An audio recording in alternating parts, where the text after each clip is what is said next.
नमस्कार मित्रांनो, स्वागत आहे आपले मराठी लाईव्ह चॅनलवरती. आज आपण एक अत्यंत महत्त्वाचा विषय समजून घेणार आहोत. तो कोणता? तर नोकरदारांनी किंवा नोकरी करणाऱ्यांनी आपले आर्थिक नियोजन म्हणजेच फायनान्शियल प्लॅनिंग कसे करायचे किंवा आपला जो पगार आहे तो कसा खर्च करायचा, कोणकोणत्या गोष्टींचं पालन आपल्याला करावं लागणार आहे आणि कुठे कुठे आपल्या चुका होतात, ह्याची संपूर्ण माहिती या व्हिडिओमध्ये आपण बघणार आहोत. आज भारतात पहा, 30,000 पगार असलेली व्यक्ती जी आहे ती कर्जात आहे, तर 60,000 पगार असलेली व्यक्ती ही महिन्याअखेरीला आपण पाहतो शून्यावर येते. प्रश्न पगाराचा नाही आहे, प्रश्न आहे नियोजनाचा. तुमचा पगार किती आहे ही गोष्ट मॅटर करत नाही, परंतु जेवढाही तुमचा पगार असेल त्याचं नियोजन जर नसेल तर तुम्हाला आर्थिक भुर्दंड पडतो किंवा आर्थिक नियोजन तुमचं ढासळून जातं. हा व्हिडिओ शेवटपर्यंत जर आपण पाहिला तर तुम्हाला बऱ्याचशा गोष्टी कळणार आहेत, ज्यामध्ये जेव्हा पगार तुमच्या हातात येतो तेव्हा तो कुठे वापरायचा, कर्जातून कसे बाहेर पडायचे, भविष्यासाठी पैसे कसे तयार करायचे, रिटायरमेंट निश्चित कसे करायचे, ह्या सर्व गोष्टी तुम्हाला इथे कळणार आहेत. चला तर मग एक एक करून आपण सर्व मुद्दे हाताळूया. बघा, पहिलाच मुद्दा आहे की आर्थिक नियोजन म्हणजे काय. आपल्या उत्पन्नाचा योग्य वापर, योग्य बचत, योग्य गुंतवणूक आणि सुरक्षित भविष्य याला आर्थिक नियोजन म्हणतात. याचे 5 स्तंभ आपण तयार केलेले आहेत. पहिला स्तंभ जो आहे तो म्हणजे उत्पन्न, ज्याला आपण इन्कमसुद्धा म्हणतो. दुसरा आहे खर्च, हा एक स्तंभ आहे, त्याला एक्सपेन्सेस असं आपण म्हणतो. तिसरा जो मुद्दा आहे किंवा तिसरा स्तंभ आपण त्याला म्हणू बचत, ह्याला आपण सेविंग म्हणतो. चौथा जो स्तंभ आहे तो आहे गुंतवणूक, ज्याला आपण इन्व्हेस्टमेंट म्हणतो. आणि 5वा शेवटचा मुद्दा आहे तो म्हणजे संरक्षण, ज्याला आपण इन्शुरन्ससुद्धा म्हणू शकतो किंवा प्रोटेक्शन. आपल्या जीवनामध्ये प्रोटेक्शन तयार व्हायला इन्शुरन्स असणं खूप गरजेचं आहे. जर यापैकी एक जरी स्तंभ तुमचा चुकला किंवा तुमच्याकडून त्याचं नियोजन झालं नाही तर पूर्ण आर्थिक आयुष्य जे आहे ते तुमचं डळमळीत होते. आता पाहूया आपण दुसरा मुद्दा. बघा, पगार मिळाल्यावर पहिली चूक आपण कोणती करतो? बहुतेक लोकांची ही चूक होत असते. काय करतो आपण? तर आधी खर्च करून टाकतो आणि उरलेले पैसे आपण बचतमध्ये टाकतो किंवा त्याची बचत करतो. ही पद्धत योग्य आहे का? नाही. तर योग्य पद्धत कोणती आहे मग? तर आपण आधी बचत करायला पाहिजे आणि नंतर खर्च करायला पाहिजे. म्हणजे जे पैसे आपल्या हाती येणार आहे, जो पगार आपल्या हाती येणार आहे किंवा जी आपली मिळकत असणार आहे त्यापैकी बचत आधी बाजूला घ्या आणि नंतर खर्च करा. याला काय म्हणतात? तर पे युअर सेल्फ फर्स्ट रूल. म्हणजे स्वतःच्या कामाबद्दल तुम्ही स्वतःलाच काहीतरी मोबदला देणं खूप गरजेचं असते. म्हणजेच बचत आपण बाजूला ठेवणं खूप गरजेचं आहे. उदाहरण बघूया आपण. पहा, तुमचा पगार समजा 40,000 आहे, तर तुम्ही आधीच त्याचं नियोजन करून बचत जी आहे ती 5,000 करायला पाहिजे आणि जी गुंतवणूक आहे ती कमीत कमी आपण 3,000 करायला पाहिजे. उरलेले जे पैसे आहेत 32,000 रुपये, याचा खर्च जो आहे तो तुम्ही बसवायचा आहे. म्हणजे उरलेले जे 32,000 असतील यामध्येच तुम्हाला खर्च करावा लागणार आहे. 8,000 तुमचे बचत आणि गुंतवणुकीमध्ये जातील. आता बघूया तिसरा पार्ट जो आहे तो, याला आपण जगभर मान्यताप्राप्त पद्धत म्हणतो. काय आहे 50-30-20 रूल, हे आपण बघूया. बघा, 50% म्हणजे काय? तर गरजेचा खर्च. तुमचा पगार समजा 1,00,000 रुपये असेल तर 50% खर्च जो आहे तुमचा तो गरजेच्या ज्या गोष्टी आहेत त्यावर खर्च व्हायला पाहिजे. आता यामध्ये घरभाडे असेल, त्यानंतर लाईट बिल असेल, पाणी बिल असेल, किराणा असेल तुमचा आणि प्रवास असेल, ह्या गोष्टी त्याच्यामध्ये गरजेच्या खर्चामध्ये येतात. ह्या गोष्टी तुम्हाला कराव्याच लागतात, म्हणजे यावर तुमचा खर्च हा होतोच. म्हणजे 1,00,000 पगार असेल तर तुमचा जो गरजेचा खर्च आहे तो 50,000 रुपये असणं गरजेचं आहे. आता बघूया 50-30-20 पैकी दुसरा मुद्दा 30%चा. आता 30%मध्ये कसा खर्च करायचा तुम्ही? तर ज्याला आपण इच्छा खर्चसुद्धा म्हणतो. म्हणजे इच्छा असतात माणसाच्या, मोबाईल घेणं, OTTवर सिनेमा पाहणं, फिरणं आहे, शॉपिंग आहे, ह्या गोष्टी आपल्याला कराव्या लागतात. तर 30%मधून तुम्ही तो खर्च करू शकता. आता बघा, सर्वांच्याच घरी मोबाईल आहे. असं तर क्वचितच घर असेल की ज्या घरामध्ये एकच मोबाईल आहे. 2, 3, 4, 5 असे सर्वांचे मोबाईल असतात. त्यामुळे तुम्हाला नाही काय तर 350 रुपये त्यावर खर्च करावे लागतात. त्यानंतर तुमच्या घरी तुम्हाला जर थिएटरमध्ये पिक्चर जाण्यास जमत नसेल तर तुम्ही OTTवर 1-1.5 महिन्यांनी समजा पिक्चर शक्यतो रिलीज झाल्यानंतर OTTवर येतो. आता OTT म्हणजे काय? तर नेटफ्लिक्स आहे, झी5 आहे, हे OTTचे प्लॅटफॉर्म आहेत. यावर तुम्ही लेटेस्ट चित्रपट पाहू शकता, सिरीज पाहू शकता. तर तो खर्च तुमचा असतोच. म्हणजे जे सबस्क्रिप्शन आपल्याला घ्यावे लागते नेटफ्लिक्सकडून, झी5कडून, ते साधारणतः 200-300 रुपये महिन्याचं असतं. तर हा झाला इच्छा खर्च. त्यानंतर फिरणं आहे. तुम्ही फिरायला जाणारच इकडे तिकडे, तुमचं जाणं येणं कुठे ना कुठे असणारच आहे, तर प्रवासात तुमचा खर्च होतो, तर हा सुद्धा 30% येतो. त्यानंतर आहे शॉपिंग. तर इच्छा खर्च आहे हा. शॉपिंग करणं म्हणजे काय आहे, गरजेची गोष्ट ही नाही आहे, तर ही इच्छा खर्चामध्ये जाते ही गोष्ट. तर अशा प्रकारे 30% जो खर्च आहे तो इच्छेवर खर्च करा. त्यानंतर येते 20%, म्हणजे 50, 30, 20 यापैकी आता शेवटचा जो मुद्दा आहे, तुमचे उरलेले जे 20% पैसे आहेत ते तुम्ही बचत प्लस गुंतवणूकमध्ये टाकणं गरजेचं आहे. आता याच्यामध्ये बचत आणि गुंतवणूक म्हणजे काय आहे, तर इमर्जन्सी फंड असेल तर हे तुमची एक बचतच आहे, गुंतवणूक नाही परंतु बचत आहे. इमर्जन्सी फंड म्हणजे काय, तर बऱ्याचशा गोष्टी इमर्जन्सी करतात आणि त्यामध्ये आपल्याला पैसा जात असताना दिसतो. जसं की दवाखाना आहे, एकदमच कुठेतरी जाणं आहे, ॲक्सिडेंट असतील, काय जे असेल नसेल ते दवाखान्याचा खर्च असेल, कोणाला एकदमच उसने द्यायचे असतील, तर इमर्जन्सी फंडामध्ये ते पैसे येतात. म्हणजे 20%चा खर्च तुम्ही याच्यामध्ये करू शकता. त्यानंतर SIP, सिस्टमॅटिक इन्व्हेस्टमेंट प्लॅन ज्याला आपण म्हणतो, तर SIPमध्ये किंवा म्युच्युअल फंडामध्ये तुम्ही गुंतवणूक करू शकता, तुमचे पैसे टाकू शकता. आणि तिसरा मुद्दा जो आहे यामधला इन्शुरन्स. तर इन्शुरन्ससुद्धा एक संरक्षण असते तुम्हाला, तर ह्यामध्ये सुद्धा आपला खर्च होत असतो. तर 20% पैसे आपल्याला या 3 मुद्द्यांमध्ये टाकायचे असतात. जर पगार कमी असेल तरीसुद्धा आपण हा जर फॉर्म्युला वापरला तर आपल्याला चांगले पैसे बचत करता येतील. तुम्ही असंही करू शकता की 60-20-20, म्हणजे 30च्या ठिकाणी इच्छा खर्च जो आहे तो 20वर तुम्ही आणू शकता आणि जो तुमचा गरजेचा खर्च आहे तो 60% असू शकतो. तर हा फॉर्म्युलासुद्धा तुम्ही वापरू शकता. म्हणजे 20-20 म्हणजे 60-20-20 हे सूत्रसुद्धा तुम्ही वापरू शकता. आता चौथा मुद्दा आहे, महत्त्वाचा आहे, इमर्जन्सी फंड. जीवनरक्षक निधीसुद्धा आपण त्याला म्हणतो. इमर्जन्सी फंड म्हणजे काय, तर अचानक आलेल्या संकटासाठी राखीव पैसा असणं आपल्याजवळ, याला म्हणतो आपण इमर्जन्सी फंड. उदाहरणार्थ काय, एकदमच तुमची नोकरी गेली, इमर्जन्सीच आहे ना ही. त्यानंतर आजार असेल, आजारही सांगून येत नाही. अपघात हा सुद्धा सांगून येत नाही. पगार उशिरा येणे हे सुद्धा सांगून होत नाही. तर आपण पाहतो की कधी कधी आपला पगार उशिरा येतो, मग आपल्याला इकडे तिकडे पैसे उसनवारी घ्यावे लागतात. तर अपघात असेल, आजार असेल, नोकरी जाणं असेल, ह्यासुद्धा गोष्टी आपल्याला इमर्जन्सी फंडामध्ये घ्याव्या लागतात. आता इमर्जन्सी फंड किती असावा, तर किमान 6 महिन्यांचा जो खर्च आहे तो तुमच्याजवळ ऑलरेडी तुमच्या बँकेमध्ये असणं गरजेचं आहे. जर समजा तुमचा मासिक पगार हा 20,000 खर्च असेल, समजा तुमचा मासिक खर्च 20,000 असेल, तर तुम्ही इमर्जन्सी फंडामध्ये 1,20,000 रुपये टाकणं गरजेचं आहे. म्हणजे 20,000 रुपये महिन्याने 6 महिन्यांचे तुम्ही 1,20,000 रुपये तुमच्या इमर्जन्सी फंडामध्ये ठेवायचा प्रयत्न करायचा. आता कुठे ठेवायचे हे पैसे, तर सेव्हिंग अकाउंटमध्ये तुम्ही ठेवू शकता, जे तुम्हाला तात्काळ काढता येतील. लिक्विड म्युच्युअल फंडमध्ये तुम्ही टाकू शकता, जे सुद्धा तुम्हाला तात्काळ काढता येतात. FD तयार करू शकता, तर तोडता येणारी FD तुम्ही तयार करा. म्हणजे काय, तुम्हाला असं वाटलं की आपल्याजवळ 5 लाख रुपये आहे, तर तुम्ही 5 लाख रुपये जे आहेत त्याचे तुकडे करा, म्हणजेच 1-1 लाख करा, असे 5 भाग करा आणि FD करा. आता तुम्ही म्हणाल कसं काय आहे, तर FD जी आहे ती तुम्हाला कधीही काढता आली पाहिजे. म्हणजे इमर्जन्सी एखाद्या वेळेस आली तर तुम्हाला 5 लाख काढण्याऐवजी तुम्हाला जेवढ्या पैशांची गरज असेल, जसे की 1 लाख 2 लाखाची, तर तेवढीच FD जी आहे ती तुम्हाला काढता आली पाहिजे. म्हणजे 5 लाख रुपये तुम्ही एक साथ जर गुंतवले तरीसुद्धा तुम्हाला व्याजदर तेवढाच मिळणार आहे. म्हणजे एकच जो FD आहे किंवा आपण त्याला बॉन्ड्स म्हणू शकतो, तर बॉन्ड्स जो आहे 5 लाखाचाही तुम्ही करू शकता, परंतु तो तुम्हाला संपूर्ण तोडावा लागणार आहे बॉन्ड्स. तर तसं करू नका, त्याचे 5 बॉन्ड्स घ्या 1-1 लाखाचे आणि त्याची FD करा. स्टॉक मार्केटमध्ये तुम्ही हे पैसे टाकू नका, कारण हा तुमचा इमर्जन्सी फंड आहे. हा जर तुम्ही स्टॉक मार्केटमध्ये टाकला तर तुमचा लॉसही तिथे होऊ शकतो, म्हणजे हा पैसा तुम्हाला वापरता येणार नाही. लॉंग टर्म SIPमध्ये सुद्धा हा पैसा टाकू नका, कारण तुम्हाला तिथे पैसे काढता येणार नाहीत. मग म्हणून सेव्हिंग अकाउंट असेल, लिक्विड म्युच्युअल फंड असेल आणि FD असेल जी तोडता येणारी असेल, त्यामध्ये तुम्ही हा पैसा टाकू शकता. आता आहे कर्ज व्यवस्थापन.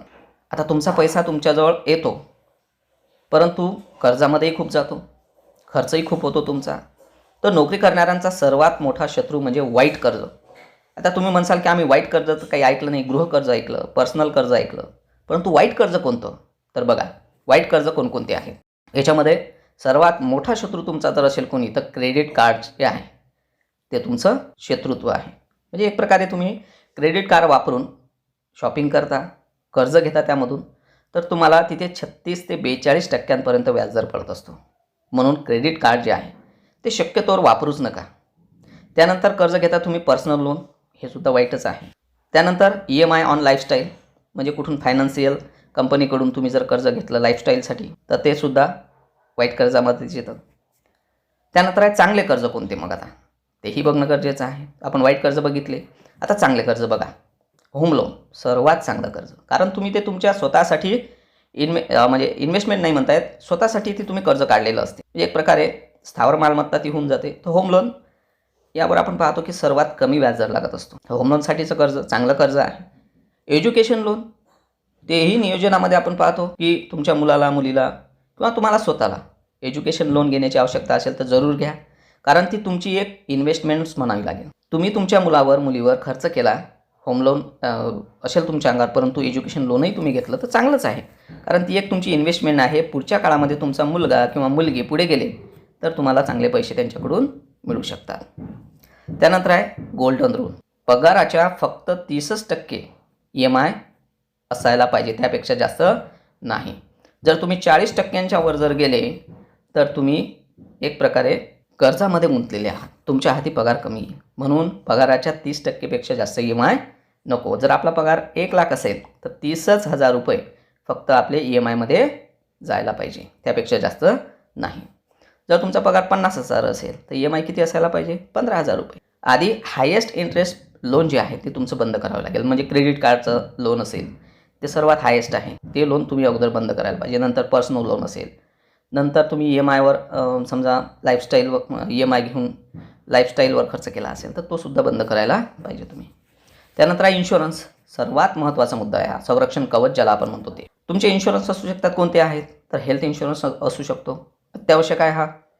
कंपनी इन्शुरन्स हे पुरेसे नसतात. किमान आपण 5 ते 10 लाखाचं कवर ज्याकडून मिळेल तो इन्शुरन्स आपण घेतला पाहिजे, हेल्थ इन्शुरन्स. होल फॅमिलीचा फ्लोटर इन्शुरन्स घ्या, कारण तुमची फॅमिली जी आहे ती आजारी पडू शकते, काहीही होऊ शकते. म्हणून फॅमिलीचा आपण हेल्थ इन्शुरन्स घेतला पाहिजे, स्वतःचा वैयक्तिक नाही. एकट्याचाच घेऊ नका, होल फॅमिली इन्शुरन्स घ्या.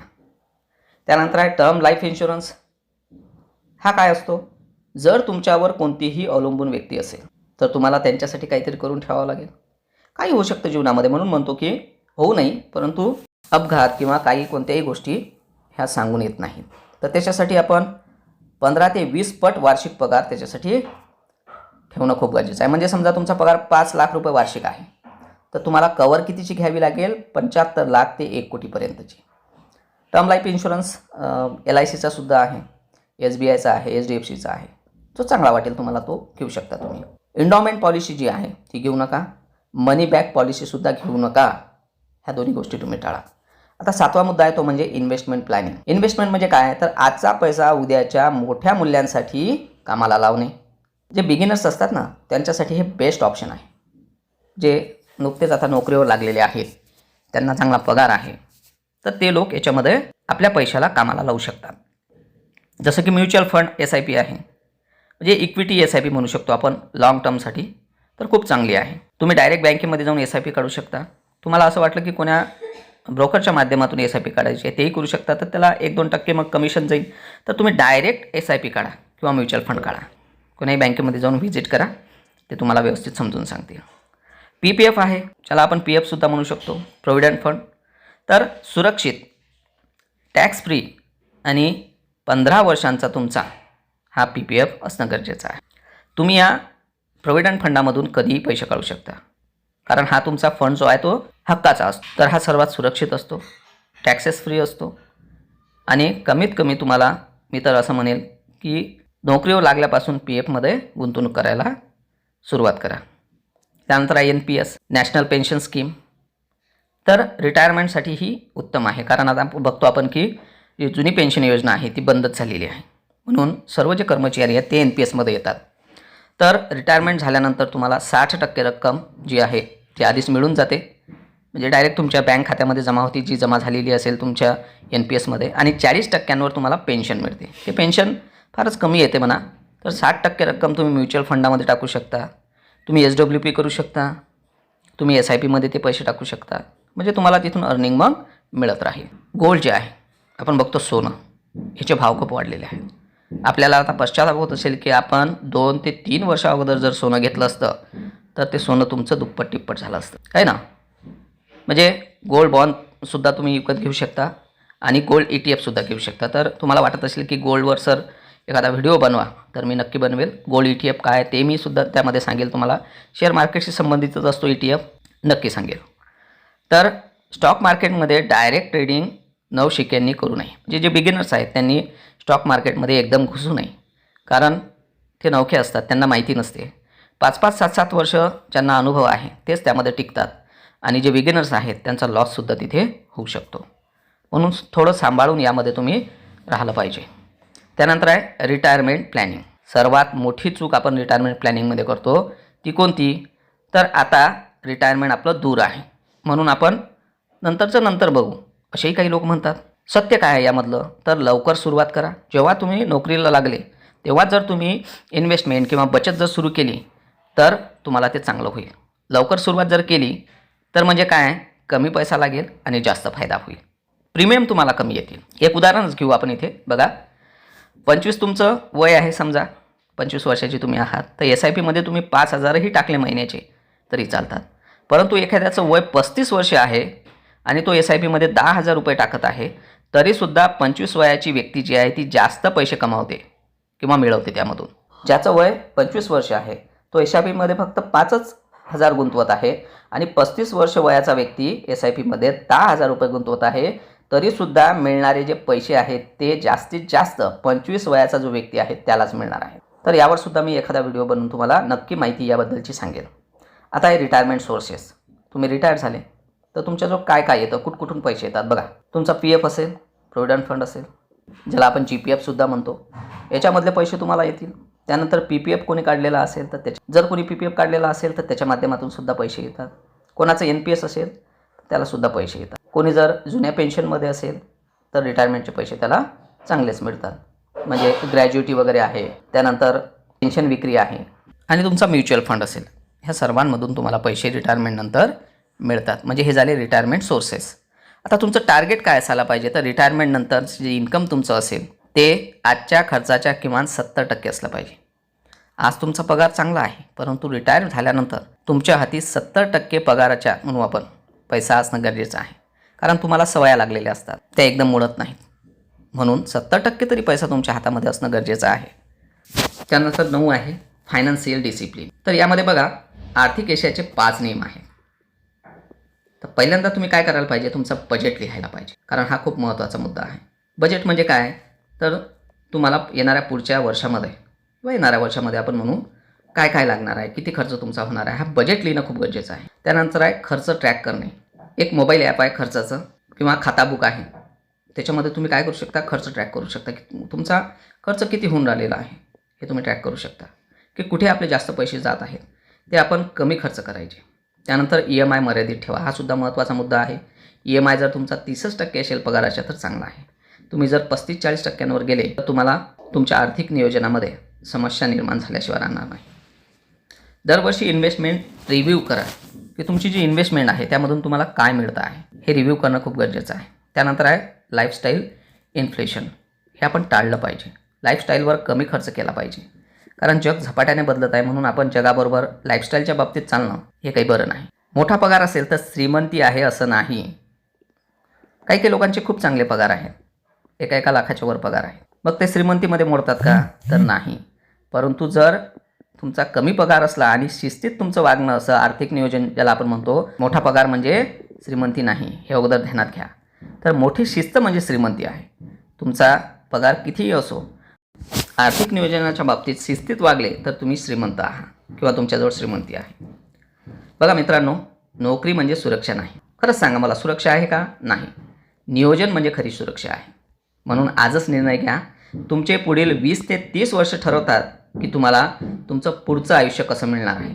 जर तुम्हाला हा व्हिडिओ आवडला असेल, उपयुक्त वाटला असेल तर तुम्ही लाईक करा, सबस्क्राईबसुद्धा करा आणि शेअरसुद्धा करा. व्हिडिओ तुमच्या मित्रांना पाठवा, नातेवाईकांना पाठवा, ज्याला वाटत असेल त्याला पाठवा. आणि एक कमेंट मला करा की मी आजपासून आर्थिक नियोजन सुरू करतो. हे लिहा कमेंट बॉक्समध्ये, तिथे खाली लिहा की मी आजपासून आर्थिक नियोजन सुरू करतो आहे. कारण ज्या गोष्टी तुम्हाला करायच्या आहेत पुढच्या आयुष्यामध्ये त्या तुम्ही लिहून ठेवणं खूप गरजेचं आहे.